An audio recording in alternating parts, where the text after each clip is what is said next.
الله أكبر الله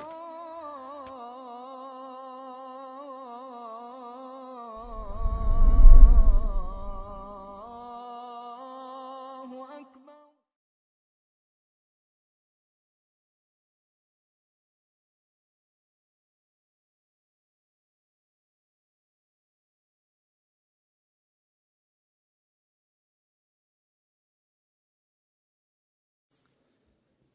بسم الله الرحمن الرحيم. إن الحمد لله نحمده ونستعينه ونستغفره ونعوذ بالله من شرور أنفسنا ومن سيئات أعمالنا من يهده الله فلا مضل له ومن يضلل فلا هادي له وأشهد أن لا إله إلا الله وحده لا شريك له وأشهد أن محمدا عبده ورسوله صلى الله عليه وعلى آله وصحبه أجمعين. Восхваляем Всевышнего Аллаху Субханаху ва Тааля, который достоин всех наших похвал. К Нему обращаемся за помощью, и у Него просим прощения за совершенные грехи, и к Нему прибегаем от зла наших душ и наших дурных поступков. Тот, кого Аллах Субханаху ва Тааля наставил на истинный путь, то никто не ведет его в заблуждение. Тот, кого Аллах Субхану ва Тааля не наставил на этот путь, то никто не сможет его ввести на данный путь. Я свидетельствую, что нет божества достойного поклонения, кроме Всевышнего Аллаха Субханаху ва Тааля, который един и нет у него сотоварищей. И свидетельствую, что Мухаммад, саллаллаху алейхи вассалям, его раб, его посланник. Амма ба'д. Ассаламу алейкум ва рахматуллахи ва баракатух. Иншааллах, продолжим чтение хадисов из сборника хадисов Сунан Абу Дауда, рахимахуллах, Китаб ат-Тахара, первая книга, книга очищения, глава 65. И сказал Абу Дауд Сулейман ибн Аш'аth ас-Силистани, рахимахуллах, бабун фил интидахи, глава, касающаяся аль-интидах. И слово интидах, оно в арабском языке имеет несколько значений, поэтому это одно из смыслов брызгания воды, то есть глава, связанная с брызганием воды, ар-раш. Также это имеется в виду, то есть брызгать воду на половой орган после совершения омовения, для того, чтобы не появились у человека сомнения, что что-то у него вышло. Это первое значение, раш, брызгание воды, то есть избегание сомнений. Второе значение, также он используется в арабском языке, это воду поливать. Лить воду имеется в виду истинджа, то есть подмываться водой после исправления нужды. Это вот два смысла данного слова. Или это мыть истинджа, или же это просто брызгать немножко водички, воды на половой орган. Сказал Абу Дауд: حدثنا محمد ибн Кафир, قال حدثنا سفيان الثوري عن منصور ибн معتمر عن مجاهد ибн جابر عن سفيان ибн حكم الثقفي أو الحكم ибн سفيان الثقفي. Здесь некоторые передатчики, иногда есть споры между учеными об их именах. Поэтому здесь приводится или Суфьян ибн Хакам, или же Хакам ибн Суфьян. То есть имя отца, имя, то есть сына отца, имя, отчество немного и такое, и такое. Каля, который сказал: «Кана Расулуллах саллаллаху алейхи ва саллям иза бала ятаваддау ва янтадиху». Что сказал, что посланник Аллаха саллаллаху алейхи ва саллям, когда он справлял малую нужду, после этого совершал омовение и, то есть, брызгал воду на половой орган. Или же делал истинджа. Но здесь сказано, что брал тахарат, вот сейчас после тахарата уже истинджа не делается. Поэтому можно понять, что просто брызгал воду.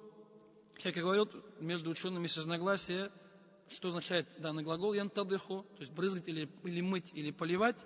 К примеру, Аль-Хаттаби сказал, что здесь имеется в виду истинджа водой, потому что раньше арабы в основном использовали камни, а не воду. И пророк Мухаммад обучал их, то, что нужно использовать воду во время стинджа, то есть не просто камнями вытирать, хоть половой орган, хоть сзади проход, но еще и использовать воду, которая очищает лучше. То есть, и второе значение, что поливал воду, то есть после стинджа, чтобы избежать сомнений шайтана. Потому что бывает часто, человек сходил в туалет, справил малую нужду, даже может сказать, то есть использовал или бумагу, или может даже использовал человек воду, подмывался, потом проходит время, и человек кажется, что-то у него выше, так ведь? И поэтому, если когда вот, чтобы, а это уже шайтан, он начинает играть. Шайтан, то есть он начинает наушать человека, то есть васваса появляется у человека, то, что может человек там читать намаз, может человек там уже после намаза там, чувствует какую-то там влажность все там, и ему начинает казаться, что что-то у него вышло. Возможно, там ничего не выходило, но шайтан начинает ему, скажем, то есть, показывать, как будто бы что-то случилось, поэтому, чтобы этого избежать, пророк Мухаммад салям так поступал, там, иншаллах, будут хадисы дальше сказаны, более конкретные, более точной формулировкой, что он просто туда брызгал воды немножко, и потом, когда появилось сомнение, человек говорит, что это сам сделал. То есть я сам туда побрызгал, это вода, это ничего мне не входило. И тем самым шайтан не остается дорога. А если это не сделать, то шайтан себе находит небольшой там ручеек, да, дырочку, чтобы, скажем, какую-то щель, чтобы человеку попасть, скажем, внутрь человека и начать человеку именно портить жизнь. Поэтому вот оберегание от этого. И сказал имам Навави, что аль-джумхур, большинство ученых считают, что если имеется в виду в хадисе, вот второе значение, то есть просто брызгание воды на половой орган, скажем, после омовения, после совершения истинджа. Истинджа. И приводятся некоторые риваяты, что посланник Аллаха саллаллаху совершил омовение, затем взял, скажем, то есть, небольшой пригоршню воды и побрызгал ей на половой орган. Здесь уже приводится конкретно именно. Взял воду и побрызгал на половой орган. И также приводится, что Джибриль алейхиссалям спустился к пророку Мухаммаду саллаллаху в самом начале откровения и научил его омовению, потому что омовение было еще в Мекке, но аят был исполнен в Медине, в суре Маида, но намаз читали еще в Мекке, там приводится 2 намаза читали по утрам, по вечерам, по 2 раката, поэтому там омовение оно было. Было устно, а уже письменно, аяты, хадисы уже были в основном сказаны в Медине. Где уже объяснялось уже конкретно все. И Джибриль алейхиссалям пришел в начале откровения, научил его пророк Мухаммад салям омовению, и когда он совершил омовение, то он научил пророк Мухаммад салям, чтобы он еще побрызгал водой на половой орган, чтобы не появилось у человека впоследствии разные сомнения. Сомнения, это было обучено Джибрилю алейхиссалям. Также приводит имам Аль-Байхаки слова Ибн Аббаса, сподвижником, что к нему Ибн Аббасу пришел один человек, то есть один мужчина, и сказал, что когда я стою на намаз, я чувствую, что что-то у меня там мокрое, то есть там внизу, на полом органе. И Ибн Аббас сказал ему, то есть, ты возьми немного воды и побрызгай, то есть перед намазом побрызгай туда, то есть на полуорган, на нижнее белье. И когда в намазе почувствуешь, то есть появятся у тебя мысли, что что-то у тебя вышло, как будто бы, тогда ты скажешь, что это я сам, да. Я сам побрызгал, это когда это вода. Это когда ничего не вышло, это я сделал мокрым. Это я побрызгал воду, скажем, и после этого этот человек ушел, и прошло какое-то определенное время, потом он пришел и сказал, что у него эти мысли пропали. Шайтан пытался его наушать, пытался шайтан его сбить с толку, пытался, чтобы он тахат был постоянно, его обновлял раз за разом. Но Ибн Аббас, используя сунну 10 пророка Мухаммада, его научил то, что его спас от этого, и он от этой мысли, от этого наушения он избавился.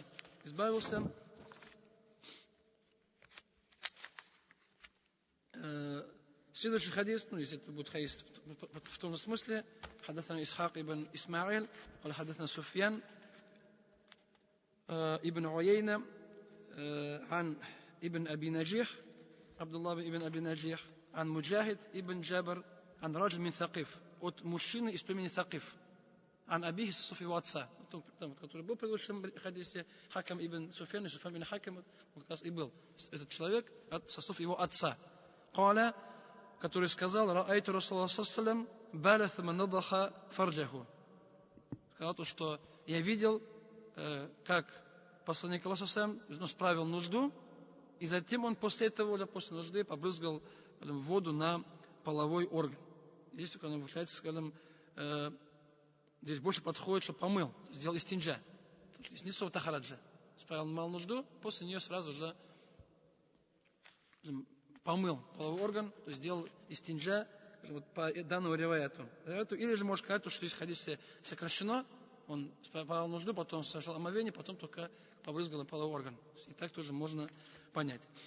حدثنا ناصر ابن تفسير حديث ناصر ابن مهاجر حدثنا معاوية ابن عمر عن حدثنا زائدة عن منصور ابن معتمر عن مجاهد عن حكم ابن حكم состав его отца أن النبي صلى الله عليه وسلم باля, что пророк صلى الله عليه وسلم справил малую нужду, ثم توضأ, затем совершил омовение, малое омовение, ونضح فرجه, потом и побрызгал половой орган водой.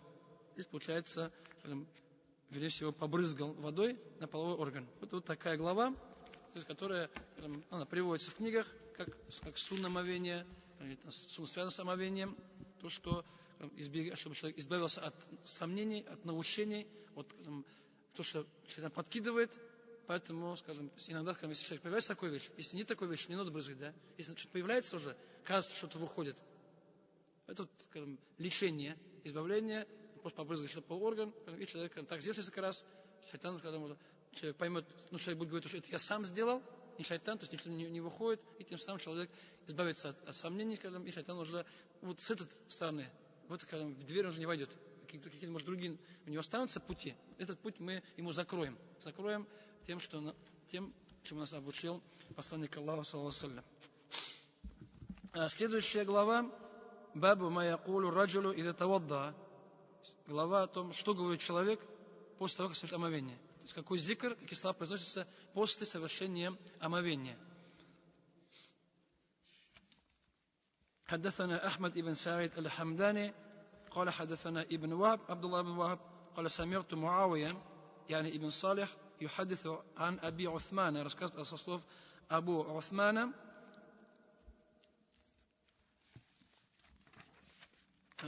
Абу Уthман, большой ученый, Аль-Хауляни, рахимахуллах, عن جبير ибн Нуфейр, عن عقبة ибн Амир, со слов Уқба ибн Амир, радаллаху анху, то есть сподвижник, Уқба ибн Амир, Аль-Джухани, известный сподвижник, был чтецом Корана, был факихом, был тем, кто разбирается, то есть в наследстве фараид, был поэтом, переселился из Мекки в Медину, один из тех, кто собирал, то есть Коран, и его, здесь приводит автор то, что его, мусхаф хранится в Египте, хранился, то есть, с его, то есть, почерком, он отличался немного от мусхафа, который у нас с вами есть, называется мусхаф Уthман радаллаху анху, потому что, то есть, Коран же у нас Пророк Мухаммад не был собран, потому что он еще не спосылался.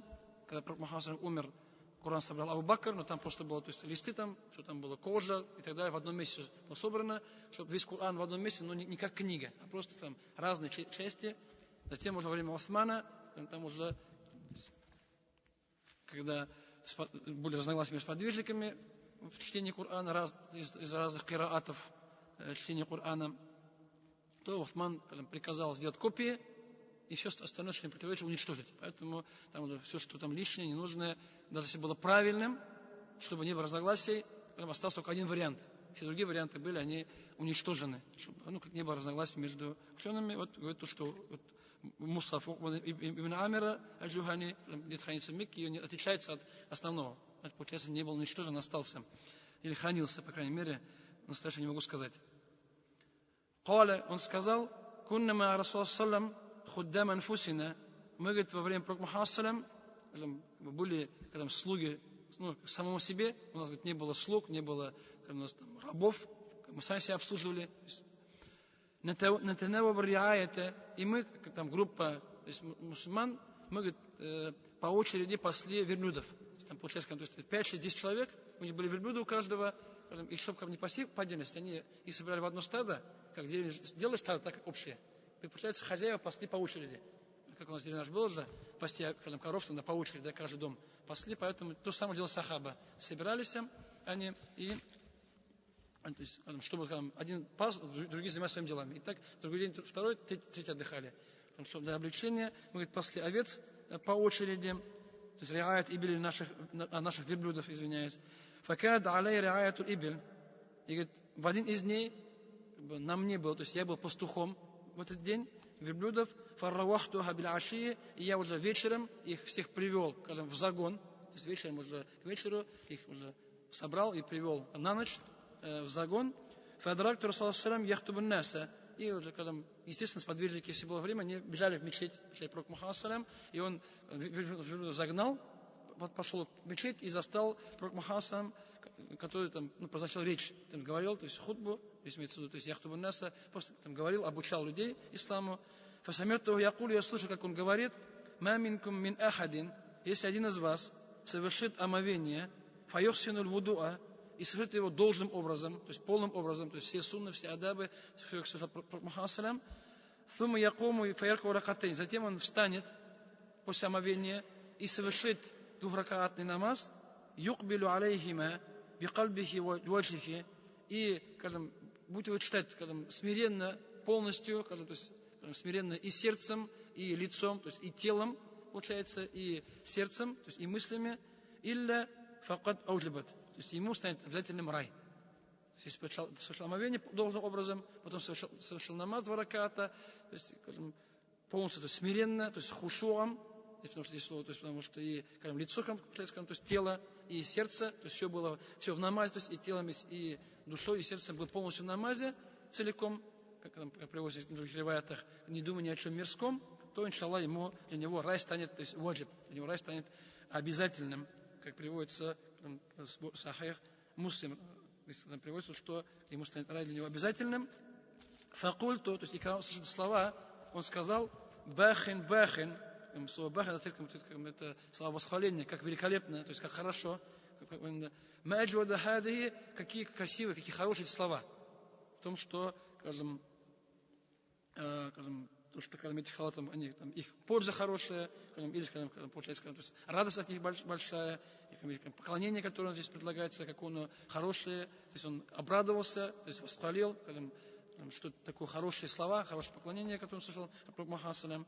Факал раджулин бейна ядайя, и в это время человек, мужчина, который сидел перед ним, то есть сказал ему, аллати кабляха я'укбату аджвада минха. Сказал, что вот то, что было сказано до этого, то есть то, что ты не успел слушать, потому что он опоздал же, он слышал только где-то, может, в конце середине, поэтому то, что было сказано до этого, оно говорит, еще лучше, говорит, еще говорит, предпочтительнее, чем эти слова. Фаназарту фаидаху Умар аль-Хаттаб. И я посмотрел, кто сидит перед ним, оказалось, что сидит Умар аль-Хаттаб. Перед ним сидел Умар аль-Хаттаб, который сказал Окба ибн Амиру, что ты пропустил слова, которые были до этого, которые еще предпочтительнее, еще лучше, чем данные слова. Факульту махия я абаль хафс. И сказал Окба, что это за слова? О Абу Хафс, это кунья Умар аль-Хаттаба. И хафс означает, по-моему, если не ошибаюсь, по-моему, лев, да, или храбрый, или лев. Это кунья, которая у него была за его храбрость. У него не было там сына по имени Хафс. Была дочь Хафса. Но сына не было, но была кунья, потому что кунью давали, то есть то, что отец такого-то, имеется в виду, скажем, обладатель такой вещи. То есть Абу Хафс обладатель, скажем, храбрости и мужества. Хотя такого ребенка не было. То есть такого рабов принято. Или по сыну, по дочери получается какое-то качество. Называют человека обладатель. То есть сын или обладатель такого качества. Факаля и сказал Умар аль-Хаттаб, иннаху каля анифан, то есть вот недавно пророк Мухаммад сказал, кабля антаджи, перед твоим приходом, пророк Мухаммад сказал слова, ма минкум мин ахадин ятаваддау, фаюхсин вудуа, если один из вас будет совершать омовение и совершит его должным образом, thumma якулу хина яфругу мин вудуихи, затем скажет, после уже того, как совершит омовение полностью, ашхаду ан ла иляха илля Аллаху вахдаху ла шарика ла, ва ашхаду анна Мухаммада абдуху расулуху, то есть скажет, это зикр, то есть омовение, и скажет слова шахады, ашхаду ан ла иляха илля Аллах, свидетельствует, что нет божества достойного поклонения, кроме Аллаха, вахдаху ля шарика ля, который един, нет у него товарища, вашхаду анна Мухаммада абдуху расулю, и свидетельствует, что Мухаммад саллаллаху его раб, его посланник, илля футихат лаху абаву джаннати тамания, то для него будут открыты 8 врат рая, ядхулю мин аййиха шаа, войдет, который пожелает. Если взял тахарат, совершил омовение, совершил его должным образом, отец сказал эти слова, слова шахады, то человек, говорит, войдет в рай, то есть ему будут открыты 8 ворот рая, и он войдет те, которые пожелает из этих ворот. Это вот хадис приводит в сборнике Муслима также. В сборнике Муслима. И есть такая интересная вещь, скажем, до этого я сам даже не слышал, то что, скажем, некоторые варианты скажут, что открыто будут 8 ворот рая, где-то скажут, что из 8 из, где-то скажут, что просто ворота рая, без цифры 8. Поэтому некоторые ученые говорят, что их больше, чем 8, то есть до 11 ворот рая, то есть обычно говорим 8, но по мнению некоторых ученых, что 8 это примерно, и до 11 ворот рая некоторые перечисляют по названиям некоторые ученые. قال معاوية حدثني ربيع بن يزيد عن أبي إدريس Хаулани, Абу Идрис аль-Хаулани, большой ученый из ученых, то есть Шама, Димашка, сейчас с подвижниками, родился при жизни пророка Мухаммада, но когда был маленький, его не видел. То есть Ибн Амира, здесь просто другой иснад. И этот хадис приводится в Сахих Муслим с обоими, со всеми иснадами. То есть зикр после омовения, сказать слова «Ашхаду алла илляха илляллах, вахдаху ля шарика лях, ва ашхаду анна Мухаммадан абдуху ва расулуху». Это является желательным, является сунной произносить данные слова после совершения омовения. А также нам приводится и другой зикр приводится после омовения, приводятся слова в сборнике Насай и в других сборниках, что желательно сказать, можно сказать слова «Субханака Аллахума бихамдика, ашхаду алла илляха илля ант, астагфирка ва тубу илейк». Эти слова тоже приводятся как зикр после омовения. То есть это вот два зикра, и тот другой дозволено. «Субханака Аллахума бихамдика», то есть «О Аллах, я тебя очищаю недостатков, и тебя восхваляю. Ашхаду алла илляха илля ант, свидетельствует, что нет божества поклонения, кроме тебя. Астагфир, прошу тебя прощения, и каюсь перед тобой. Вот слова шахады и слова дуа после совершения омовения. Поэтому у нас есть зикр, то есть перед омовением сказать бисмилля и после омовения. Слова шахады, один из двух. Также то есть, в книгах встречается иногда зикры во время омовения. То есть, когда человек моет руки, один зикр говоришь, моет лицо, другой зикр говоришь. То есть при каждом действии приводятся некоторые зикры. И когда это вопрос, он спорный, потому что одна часть ученых считает то, что все они являются придуманными, эти зикры, что они из хадиса маудо, недостоверные, поэтому эти зикры говорить запрещено нельзя. Одно мнение, другое мнение, то, что эти зикры, когда они приводятся в хадисах, но хадисы являются слабыми. Поэтому некоторые ученые, они разрешают использовать слабые хадисы в каких-то делах, то есть мустахаббах, дополнительных делах. Поэтому есть такого две крайности. Одна, то, что хадисы все слабые, дариф, даже хадисы все придуманные, маудо. Другое, что хадисы в принципе есть, но они слабые. Просто когда они доходят до степени, чтобы их можно использовать. То есть слабость сильная или слабая. Поэтому в этом вопросе есть согласие. Обычно, когда мы эти зикры встречаем, но обычно, когда мы лучше сказать человеку, лучше суру, какие-то другие зикры выучить, которые бесспорны, чем то, что учить, то, что является спорным.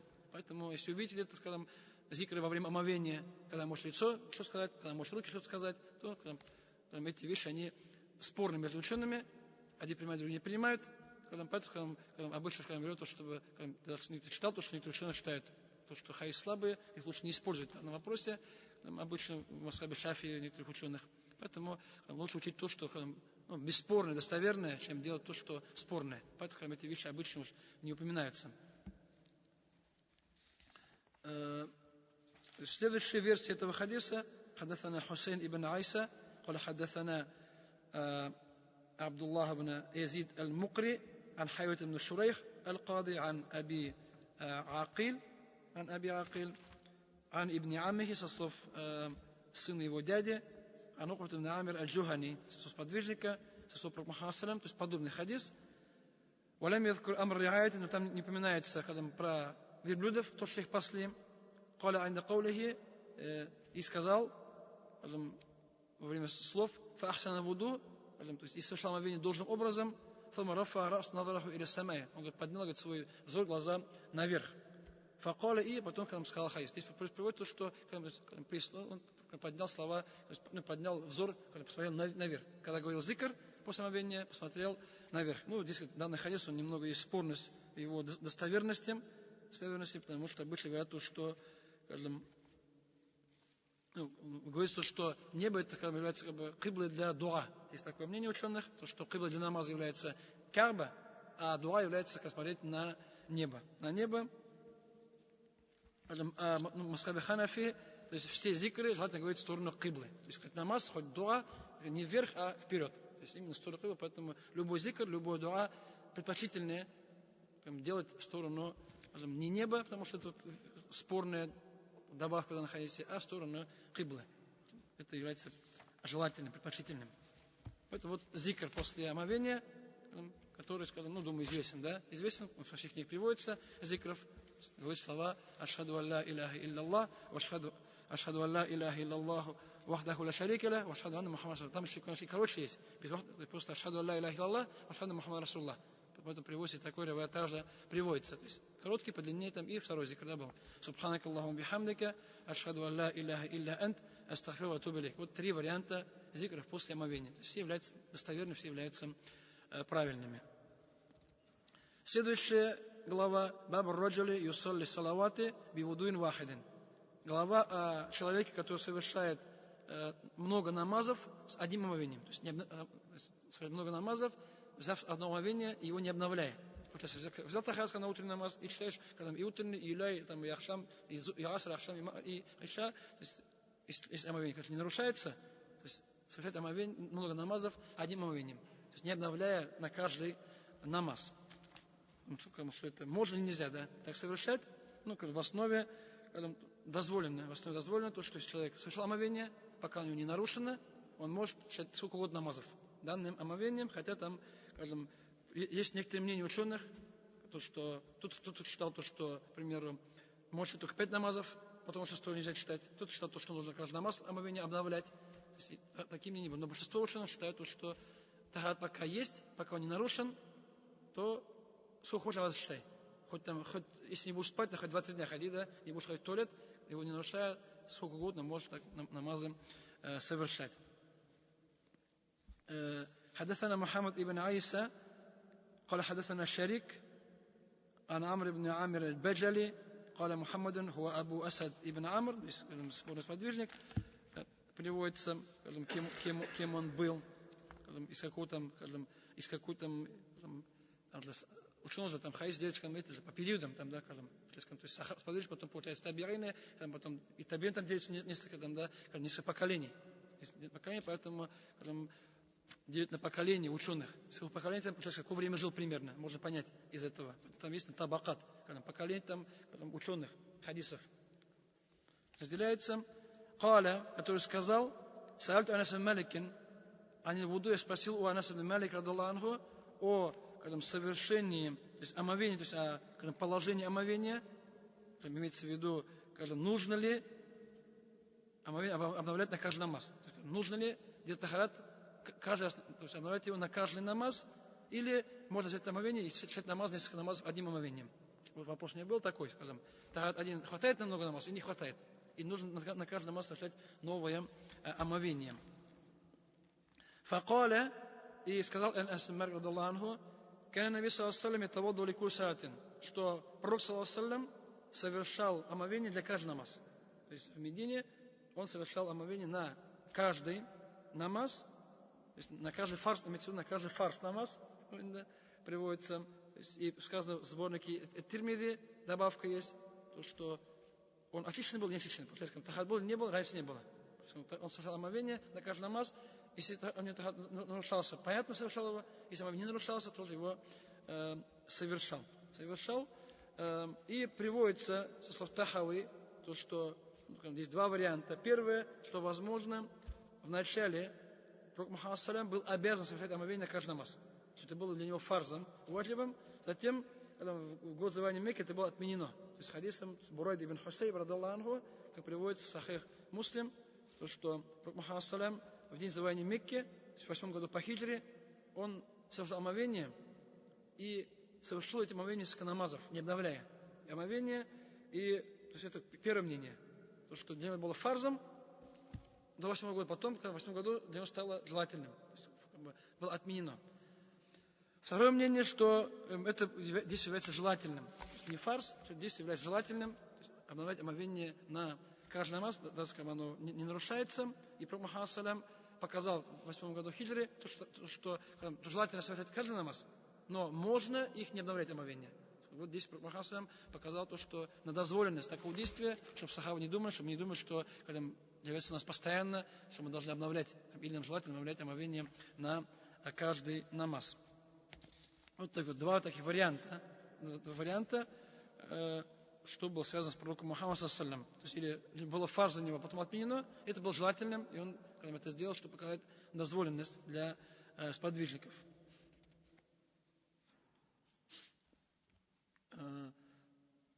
Но, скажем, есть другой хадис, то, что, скажем, отмена была не в 8 году хиджры, отмена была в год завоевания Хайбара.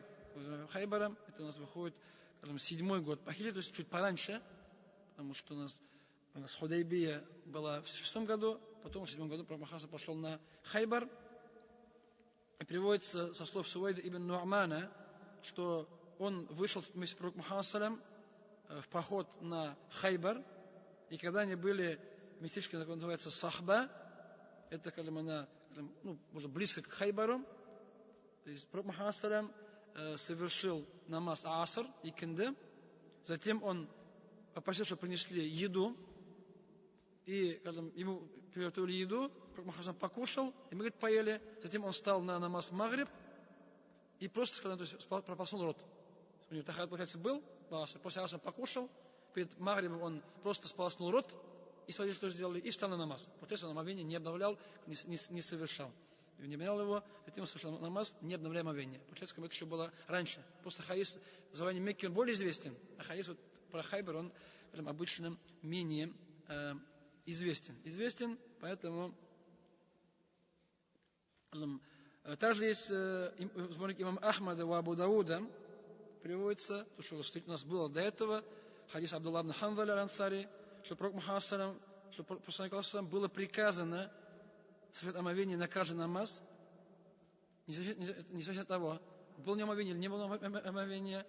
И когда это стало трудно, то есть Пророк Мухаммад стало трудно на каждый намаз, то Аллах Субхану ему облегчил и отменил этот приказ, и сделал для него желательным, то есть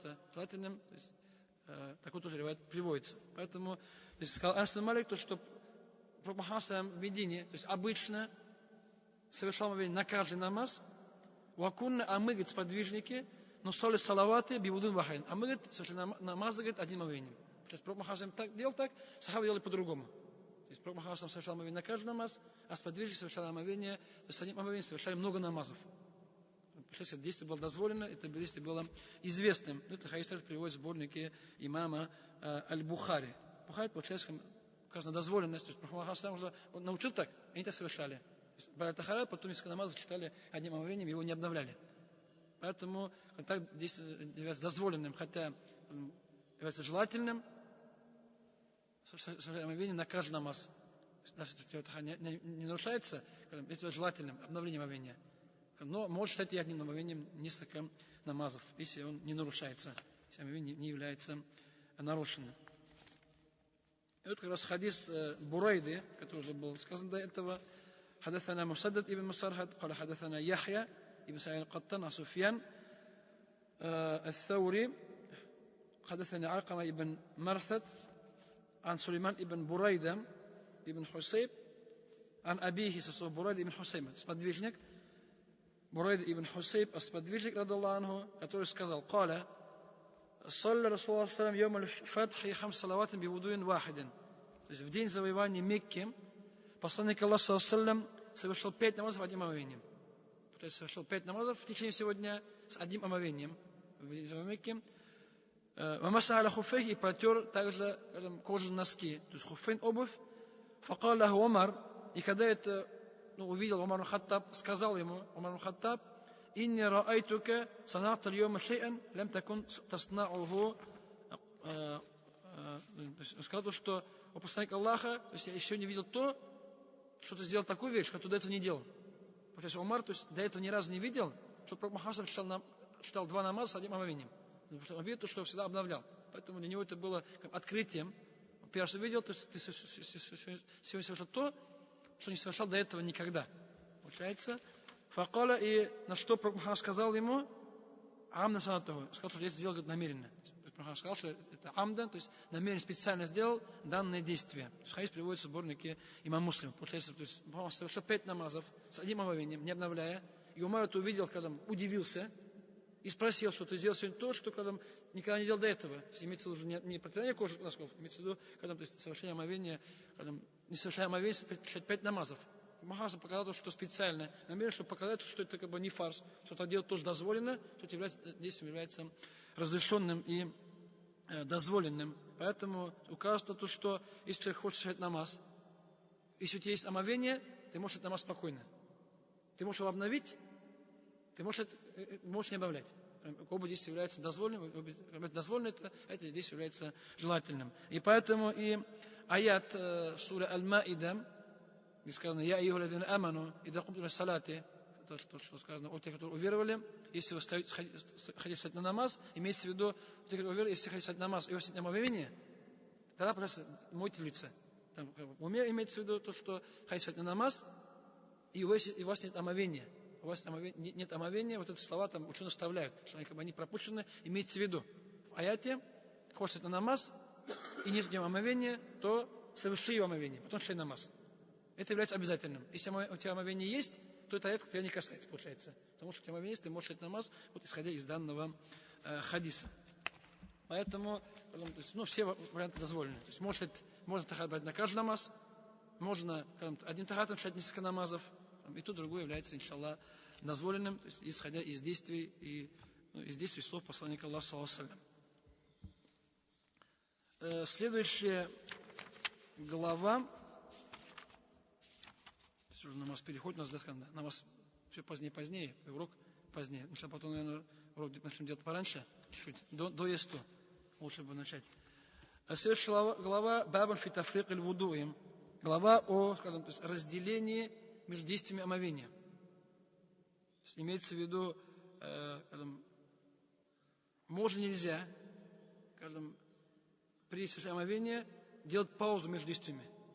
То есть нужно сразу сделать омовение или может делить. Это имеется в виду, то есть тафрик, разделение между действиями омовения. Омовение, потому что, есть такое понятие, называется муалят, непрерывность. То есть совершение всех действий, то есть сразу непрерывно, начали совершать омовение, то есть совершение его до конца полностью, не останавливаясь вообще. Это действие муалят, оно является спором между учеными, оно фарс или сунна. Потому что одни ученые говорят, что фарс, если наш брать тахарат, если ты его заверши, если прерываешься на какие-то другие действия, то у тебя тахарат нарушается. Он будет действительным. Поэтому другое то, что является сунной, то, что действие, то есть непрерывно делать действие омовения друг за другом сразу же является действием желательным, то есть не фарзом, значит, чуть-чуть может прерываться. Вот есть разногласие, вот глава касается данного пункта. Можно, нельзя так делать. И приводится хадис Харун ибн Ма'руф, حدثنا ابن وهب عن جرير بن حازم أنه سمع قتادة ابن دعامة قال حدثنا أنس بن مالك رضي الله عنه сподвижник أن رجلا جاء إلى رسول الله صلى الله عليه وسلم, что один, то есть мужчина, пришел к посланнику Аллаха صلى الله عليه وسلم وقد توضأ, который совершил омовение, وترك على قدمه مثل موضع الظفر, но у него, то есть совершил омовение, но у него на стопе осталось, скажем, то есть сухое место, размером примерно с ноготь. То есть вся нога мокрая, а вот видишь, вот такой, то есть, маленький, небольшой, маленький, с ноготь кусочек остался сухим. То есть сухим. Факал лаху Расулуллах саллям, и посланник это увидел и сказал ему: «Ирджи фа ахсин вудук», сказал: «Вернись и, соверши свое омовение полностью». То есть, «Ирджи», то есть вернись, фа ахсин», сделал соверши омовение должным образом, доделай его до конца, получается, имеется в виду. Поэтому вот в данном риваяте, то, что Мухаммад увидел, что осталось пятно сухое, а мы знаем то, что если омовение, что все было мокрое, чтобы лицо полностью было, то есть и руки были, то есть от пальцев до локтя, чтобы и ноги, то есть полностью, то есть до щиколотки было все мокрое. Потому что если что-то остается сухим, то тогда не считается, потому что омовение не считается правильным, потому что не выполнено условие вымыть, намочить это место полностью, целиком, не оставив никакого сухого места. Здесь приходит человек, у которого на пятке, где-то на стопе, ступне есть маленький, с ноготок, место, которое оказалось сухим, и Пророк это увидев, говорит: «Ирджи», то есть вернись туда совершить омовение, потому что если, получается, если видно сухое место, значит, что у него тело же мокрое, так ведь? Получается, что он не высох до конца. Значит, омовение совершил только что, недавно это было действие. То есть он совершил омовение, буквально только что пришел к Мухаммаду и увидел. Поэтому Мухаммад сказал: «Вернись».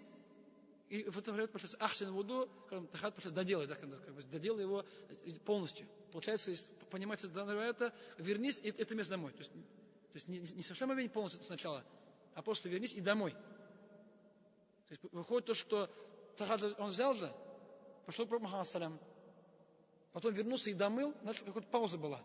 Что указывает то, что, скажем, то есть непрерывность не является фарзом вот из данного риваята. Получается, что-то прервалось, какой-то был там, был времени между действиями омовения, значит, когда может доделать омовение до конца, если какой-то был перерыв, пауза была. Хотя, конечно, эту паузу делать нежелательно в основе, потому что омовение же поклонение, айбада, которое совершать нужно сразу. Начал, доделать до конца.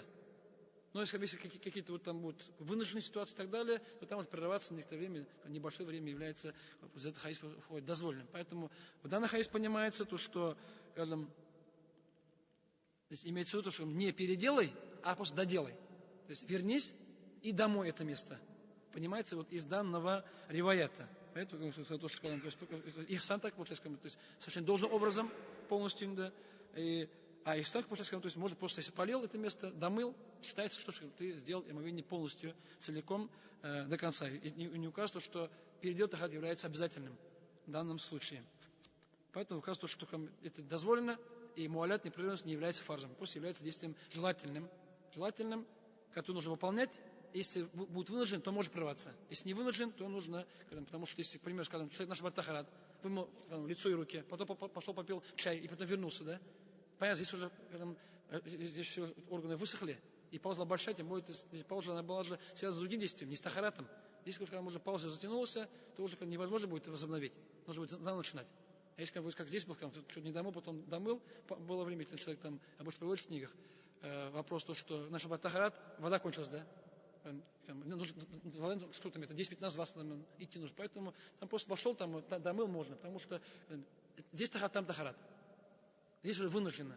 А когда человек брал тахарат, потом попил чай, или там брал тахарат, взял телефон, да, там звонил, там минут 15 разговаривал, потом решил доделать тахарат, будет неправильно, потому что все уже высохло, уже пауза большая. Поэтому вот так разрешают. Если что-то вынужденное, то можно. Если не вынужденное, то уже лучше начать тахарат совершать заново полностью. И приводится, то есть другой ривайат данного хадиса, приводится со слов Умара ибн Хаттаба, радаллаху анху, что Мухаммад сказал: «Ирджи фа ахсин вудуака». То есть, то сам, в принципе, да, сказал, что вернись и, соверши полностью хорошо свое омовение. Если, как предыдущий ривайат, то самое ахсин, да, это приводится в сборнике Муслима, данный ривайат. Понятно? Потому что там приводится, сказано, что человек совершил омовение и оставил на стопе, на ступне участок с ноготь, который был сухим, не мокрым. Это увидел Пророк Мухаммад ﷺ и сказал ему, что вернись, и омовение, доделай омовение как положено до конца. Он вернулся, говорит, доделал, потом пришел и почитал намаз. Так приводится в данном риваяте. Потому что вернулся Есть также в других риваятах то, что он пошел и тахат взял, да, скажем, здесь приводится, скажем, в Зборке Даракутни, он пошел, совершил омовение, потом пошел намаз. Но это не приводит, у муслима не сказано тахат брал, просто пошел, доделал и пришел. У Даракутни приводится слово, что тахат совершил, приводится добавка в этом хадисе. Но приводится со слов Умар ибн Хаттаб, радаллаху анху, что Умар ибн Хаттаб увидел одного человека, у которого на ноге осталось там сухое, блестящее место, и он сказал ему: иди тахат переделай. То есть тахат соверши заново. И поэтому, то есть риваят Умара указано на то, что риваят Умара указывает на то, что его приказ совершить омовение указывает на желательность, скажем, то есть, совершать омовение заново. То есть, если осталось сухое место, и тахат заверши, лучше всего так сделай. Но если домоешь, значит не дозволено. Совершать омовение нового, заново желательно, а домыть обязательно. Это кусочек, получается, домой обязан. Если хочешь совершить тахат заново, будет еще лучше. Вот так понимается слова Умара, потому что приводится со слов Умара Хаттаба, радаллаху анху, что он увидел человека, которого на ступне было, скажем, как блестящее, там, да, то есть сухое, как блестящее место, в которое вода не попала. И сказал ему Умар: с таким-то омовением хочешь совершать намаз. С этим омовением ты хочешь встать на намаз, потому что, значит, не полное омовение человека. Сказал то, что омовение, сказал то, что после Аллаха очень холодно, да, сейчас это было очень холодно, и человек, если мыл ноги, там, значит, не домыл, потому что было очень холодно, нет то, чем согреться, то есть нет одежды теплой, то есть, и тогда, скажем, тогда сказал Умар: вернись, и вот то, что осталось, домой сказал. Потому что в одном ряде сказал, то есть соверши заново одному человеку, в другом сказал: вернись домой, это место. Получается, значит, Умар Хаттаб, когда было нормально тепло, и совершить заново, когда было холодно, там не так же холодно на улице, это еще ноги мыть холодной водой, там, на морозе, да, то есть, конечно, там нет мороза, да, но там что бывает в Медине, 0 бывает, да, плюс 5, если будет плюс 5, да, мыть холодной водой на улице ноги же, это же прохладно, так, и поэтому Умар сказал то, что просто тогда вернись и ногу домой, то, что осталось, а потом, говорит, намаз перечитай, да, потому что, значит, после намаза увидел же, возможно, да, и Умар Хаттаб дал ему одежду, да, сказал, что ему дали этому человеку теплую одежду, потому что он вошел в его положение. Тоже приводится тот самый хадис, то есть со слов Катады, тот же смысл, да, со слов Хумейда, здесь приводится Хумейд ат-Тауиль, то есть Хумейд длинный приводится, хотя, скажем, то есть он не был длинным, высоким, просто у него сосед был, который был Хумейд Касир, короткий, и чтобы их отличать, его назвали длинным. Просто вот так получается. Сосед был коротким, его все называли Касир, и его назвали, то есть этого ученого назвали Тауиль, чтобы как бы их отличать друг от друга. Мы говорим там старый малый, так говорим там длинный короткий, чтобы для отличия между друг другом. Получается, вот такие, получается, лакаб, прозвище, просто из-за соседа, получается, назвали. Не виноват, да, просто сосед стал причиной, что появилось лакаб от того длинный. Хотя у него сказано, что были длинные руки. Сам был короткий ростом, но руки у него были длинными. Здесь приводится такой хадис.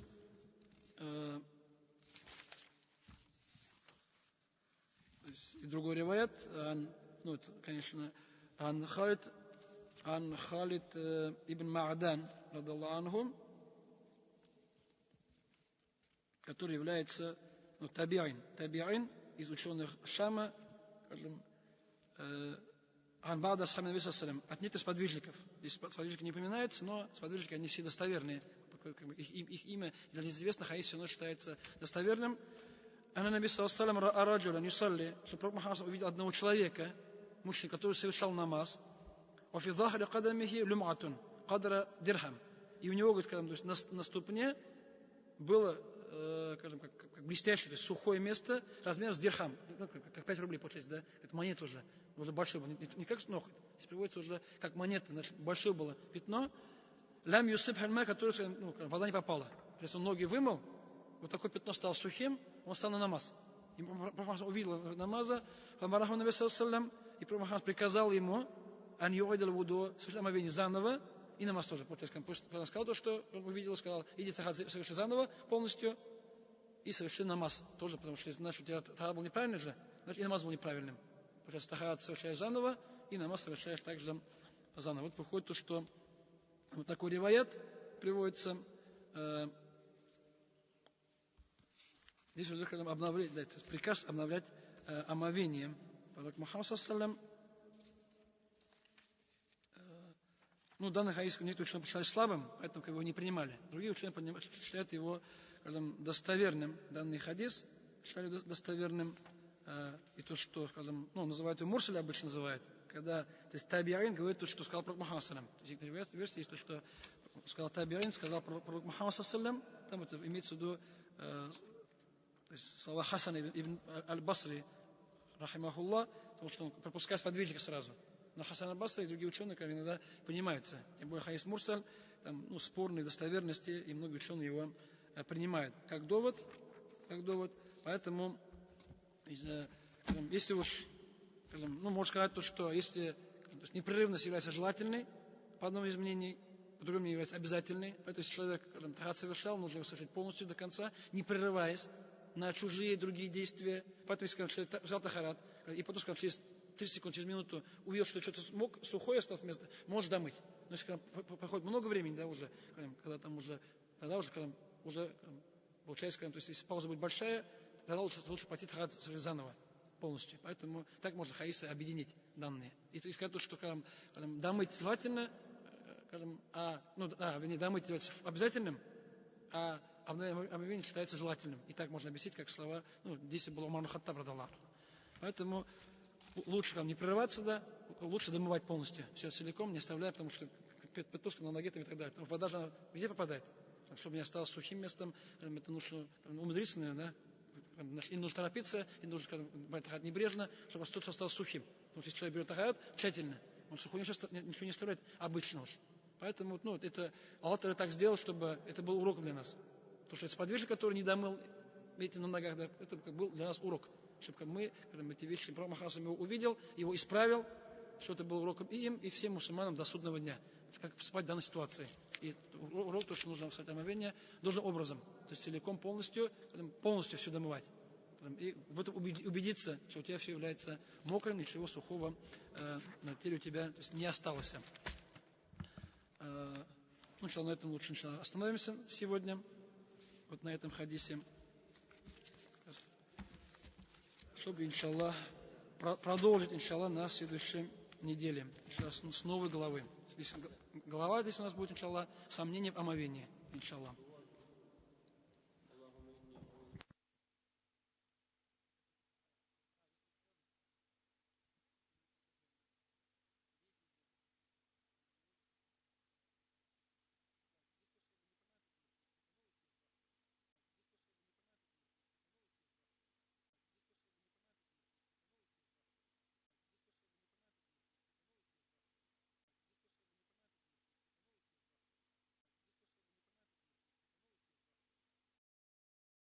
الله أكبر الله